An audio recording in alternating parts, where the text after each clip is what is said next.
The recent event with Jeff and his team is incredibly sad that Captain Sig was heartbroken when he heard the news.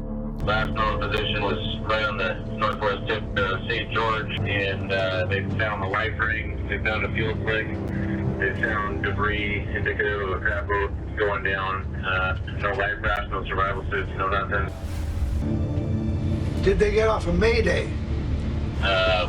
It doesn't sound like it.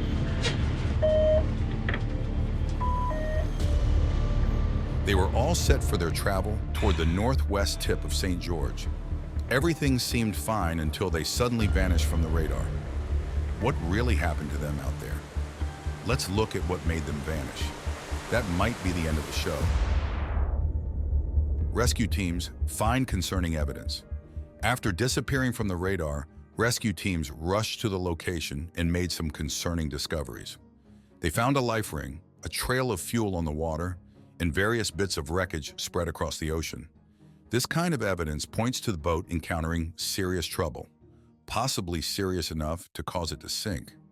What's particularly alarming is the absence of any emergency gear among the debris. Normally, you'd expect to find items like light flares or survival suits, stuff that's crucial for survival in tough situations. But none of that was found. This suggests that whatever happened, it happened fast, and the crew didn't even have time to prepare. Also, there was no emergency mayday call made from the boat, which is usually what you'd hear in a critical situation like this. This absence adds another layer of complexity and concern, deepening the worries about the fate of Jeff and his crew. It's hard to make sense of this situation, and it can be really overwhelming, especially for those who knew Jeff and his team members personally. It's natural to feel a mix of emotions, from sadness and fear to confusion and concern. Talking about these feelings and supporting each other is crucial. It helps not just in processing the personal connections to the event, but also in coping with the broader implications of such a tragic incident. But wait, there's still more to the story. As the community tries to come to terms with this news, there are still so many questions that need answers. What exactly happened to Jeff and his crew? How did things escalate to this point without any sort of warning? The search and rescue efforts continue, with teams scanning the waters, hoping to uncover more clues that could explain the confusing circumstances surrounding the disappearance. This situation highlights the unpredictable nature of sea travel and the importance of being prepared for any scenario. The lack of emergency preparedness gear is a significant concern that raises questions about safety measures and protocols aboard the vessel. It also underscores the need for strict adherence to safety regulations to prevent such incidents in the future. Meanwhile, the community is rallying together, offering support to the families affected by this tragedy. Local groups are organizing vigils and support gatherings, providing a space for people to come together, share their grief, and find comfort in unity. These acts of solidarity are vital in helping everyone affected by this event to heal and find some sense of closure, even as many questions remain unanswered. At the same time, experts are hard at work, going through the bits of debris and checking the last messages sent from the boat. They're trying to figure out what exactly happened right before contact was lost. This research is really important, not just for giving answers to the people who are missing their friends and family, but also for making things safer for other ships in the future. And that's not the end of it. The incident has kicked off a big conversation about how to keep sailors safe. It's a real wake-up call about the risks out on the water and how important it is to have tight safety rules. In the community, people are getting together in meetings to talk about how we can stop such sad events from happening again. They're looking at what can be done to make sure every ship is ready to handle an emergency. As we all wait to hear more, the value of having a supportive community is really clear. Coming together, sharing the latest news, and comforting those who are directly hit by this tragedy are priceless. Times like this really show and test the strength of our community bonds. In these tough moments, staying updated and joining in with community support activities can really help us deal with and grasp the impact of what's happened. As the search goes on, we're all holding on to hope for Jeff and his crew, wishing for some good news despite the tough situation. This whole ordeal is a sharp reminder of just how unpredictable the sea can be and why being prepared is so crucial. It also shows how strong communities can be when facing such uncertainties together. While we continue to hope for answers, the collective hope and joint efforts bring a bit of comfort during this hard time. Moreover, this situation has sparked initiatives across various communities to improve safety training and emergency response strategies. Workshops and seminars are being organized to educate and equip people with the necessary skills to manage emergencies at sea effectively. These educational efforts aim to empower individuals, enhance safety awareness, and ensure that everyone understands the importance of emergency protocols.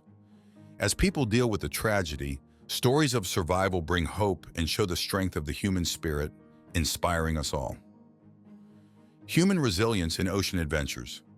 People are often drawn to stories about individuals who have been lost at sea. These tales aren't just about making it through tough times. They highlight the remarkable resilience and enduring spirit of humans. One such compelling story is that of Jose Salvador Alvarenga. In 2012, he and his colleague Ezequiel Cordoba embarked on what was supposed to be a routine fishing trip off the coast of Mexico. However, a fierce storm blew their small boat into the open sea. Stranded without a motor or a way to communicate, they survived by eating raw fish, birds, and drinking the blood of turtles, along with collecting rainwater for drinking. Tragically, after 4 months adrift, Cordoba died from the lack of food. Alvarenga, facing immense loneliness and battling the elements, somehow kept himself alive. After an astonishing 438 days lost at sea, he washed ashore on the Marshall Islands, surviving the longest known time at sea in recorded history. Another incredible survival story is that of Tommy Oldham Ashcraft. In 1983, she and her fiancé, Richard Sharp, were sailing from Tahiti when they encountered Hurricane Raymond. The storm was monstrous, capsizing their boat and knocking Ashcraft unconscious. When she awoke, Sharp had disappeared, presumably swept away by violent waves. Alone and adrift, Ashcraft showed remarkable resourcefulness. She survived on the boat's remaining canned goods and used a sextant, an old navigational tool, to guide her way. After 41 grueling days, she was rescued by other sailors near Hawaii, her story a testament to human tenacity and ingenuity in the face of despair. Stay tuned for more on this. Louis Jordan's ordeal is similarly stirring. In 2015, with minimal sailing experience, he found himself adrift after his boat capsized off the coast of the United States. Jordan didn't give up. He fed on fish he caught and drank rainwater, sustaining himself in this simple but effective way. After 66 days, his perseverance paid off when a passing German ship spotted him and brought him to safety. His survival story underscores the power of hope and the unexpected turns of fate. The tale of Tony Bullimore is particularly dramatic. During the 1997 Vendée Globe race, his yacht capsized in the frigid waters of the Southern Ocean. Inside the overturned hull, Bullimore survived in an air pocket, battling hypothermia and dehydration. He rationed a single chocolate bar over 4 days, a testament to his extraordinary will to live. His prior experience as a Royal Marine undoubtedly helped him maintain his composure until his rescue by the Australian Navy, a dramatic survival that captured the world's attention. One well-known modern tale is that of Stephen Callahan, who faced a dire situation in 1983. While crossing the Atlantic alone, his boat sank, leaving him stranded on a life raft for 76 days. During this time, he managed to live off fish caught by hand and rainwater he collected. Callahan used his harrowing experience to write a book, offering a deep dive into survival strategies and the psychological resilience required to endure such isolation. In 1989, another incredible survival story unfolded with William and Simone Butler. Their sailing travel took a terrifying turn when their boat was severely damaged by whales. With their vessel no longer seaworthy, they escaped to a life raft. For 66 days, they survived by catching fish and converting seawater into drinkable water using a portable desalinator. Their constant efforts to repair and maintain the raft played a crucial role in keeping them afloat until their eventual rescue. Jumping to 2005, the story of Salvador Ordonez, Jesus Vidana, and Lucio Rendon, 3 Mexican fishermen, also captures the essence of human endurance. After their boat's engine failed, they were left drifting in the Pacific Ocean. For an astonishing 9 months, their survival hinged on the fish they could catch and the rainwater they collected. The strength they drew from their faith in each other was pivotal in sustaining them until they were finally spotted and rescued by a Taiwanese fishing vessel. Keep watching to find out more about this. The USS Indianapolis disaster in 1945 remains one of the most tragic maritime incidents. After delivering crucial parts for the atomic bomb dropped on Hiroshima, the ship was torpedoed by a Japanese submarine. Approximately 900 men ended up in the water, facing extreme conditions including dehydration, exposure, and relentless shark attacks. After several harrowing days, only 316 were rescued. This disaster was later famously referenced in the movie Jaws, bringing its story to a wider audience. These stories span centuries and vary widely in detail, but they all highlight the indomitable human spirit and the will to survive against all odds in the face of the vast, often merciless ocean. Each narrative not only captivates, but also teaches us about the resilience possible in extreme situations. The sea tests everyone's strength, but some heroic stories show amazing bravery and dedication, leaving a lasting impact. The Coast Guard's finest hours. The United States Coast Guard is known for its incredible bravery and countless acts of heroism. Let's talk about some of the most remarkable moments and people in its history. Take Douglas Munro, for example. He's a true hero and the only member of the Coast Guard to receive the Medal of Honor. During World War II, at the Battle of Guadalcanal, he used his landing craft to protect over 500 Marines, helping them evacuate under intense fire. His actions showed unbelievable courage and a deep care for his fellow soldiers. Then there's the unbelievable rescue in February 1952, when a massive storm hit off Cape Cod. This storm tore 2 tankers, the SS Pendleton and the Fort Mercer, in half. The story of the SS Pendleton rescue is particularly famous. Petty Officer Bernard Weber and his small crew of 3 braved 70-foot waves in a 36-foot lifeboat to rescue 32 of the 33 men stranded on the Pendleton. It's still celebrated as one of the Coast Guard's most daring small boat rescues. Ida Lewis is another incredible figure. After her father suffered a stroke, she took over as the lighthouse keeper at Lime Rock Lighthouse in Rhode Island. Over 39 years, she saved 18 lives. Her dedication was so profound that the lighthouse was later renamed in her honor. The story of the HMS Bounty rescue during Hurricane Sandy in 2012 also stands out.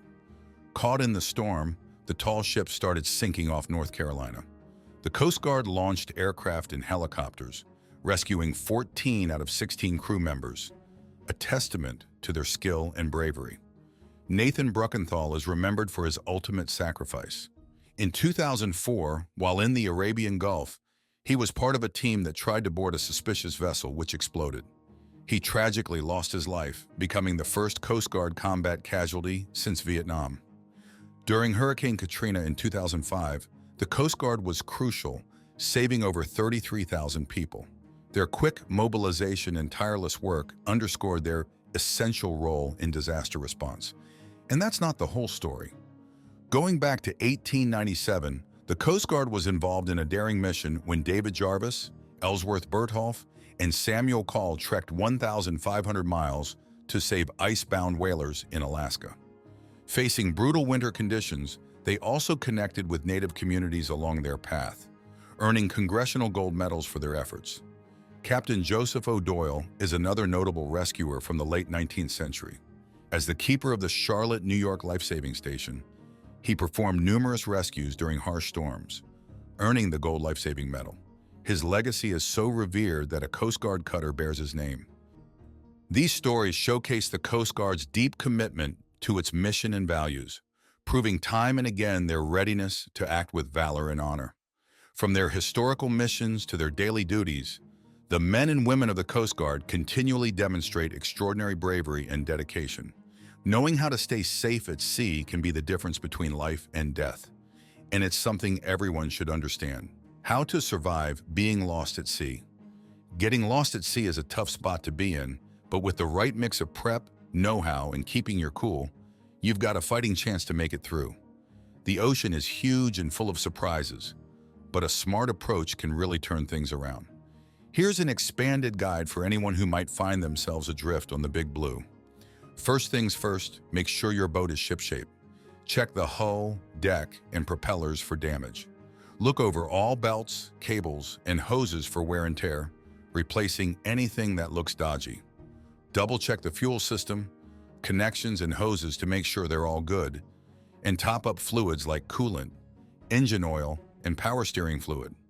Tech check is next. Make sure gadgets like GPS, chart plotters, and VHF radios are up and running.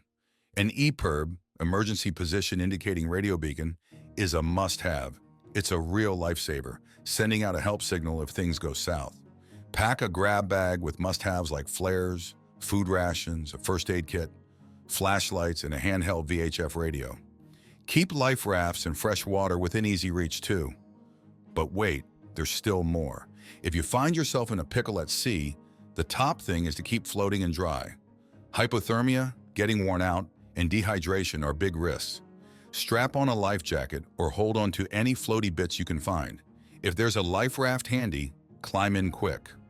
Staying out of seawater is key since it can cause a heap of health issues. You can only last a few days without water, so getting some is a major priority. Gather rainwater with anything you've got. Could be a makeshift cup, a bit of canvas, or even your shirt. If you have a solar still, use it to turn seawater into drinking water. Don't drink seawater or urine. Both will just dry you out more. In a real pinch, the blood of sea creatures like turtles or birds might help a bit with hydration. Food is next on the list. Fish are your go-to out here, and you can catch them with some DIY fishing gear. Think string and bits of metal for lines and hooks. Seaweed, plankton, and seabirds might also be on the menu. If you can dry fish, you'll have food for longer. Shelter is crucial for keeping the elements at bay. If your raft doesn't have a cover, rig up something with plastic, sails, or clothes. This helps you stay cool or warm and can be a way to collect rainwater too. Getting to land is a big deal. Watch for signs like lighter water, which could mean shallows, or changes in wave patterns near land. Birds can be a good sign, especially if they're heading in a direction in the afternoon. It usually means land. Stuff like driftwood or plants floating by can also hint at land nearby. Panicking won't help. Stay chill to think straight and save energy. Plan your next steps, focusing on staying alive, floating, drinking, and eating. Sort your needs in order of how urgent they are. Stay alert because there's more to it. If you see a chance for rescue, get noticed. Use mirrors, phone screens, or anything shiny to catch light and signal to ships or planes. Flares and that EPIRB can also make a big difference in catching rescuers' eyes. Keep an eye on any injuries or health issues. Saltwater sores, blisters, and sunburn can get nasty if not treated. Use any fresh water sparingly to clean wounds and cover them to stop infections. Staying clean is a big deal to dodge sickness, which is the last thing you need. Keeping up hope is about half the battle. Set small goals, stick to a routine, and remember, lots of folks have survived with just the basics. Thinking about their stories can give you a boost to keep pushing. Ration your food and water. Always be on the lookout for more supplies. Conserve energy. Rest when you can and save strength by skipping unnecessary actions. Following these steps, you're setting yourself up with a fighting chance if you ever end up lost at sea. It's all about being prepared, staying level-headed, and using what you have wisely. These are the keys to making it through a tough spot like being adrift in the ocean. Did Jeff and his team fall victim to an unfortunate accident? Or is there something more sinister at play? Could there be forces at work that we don't yet understand? Tell us what you think happened, and don't forget to like and subscribe for more.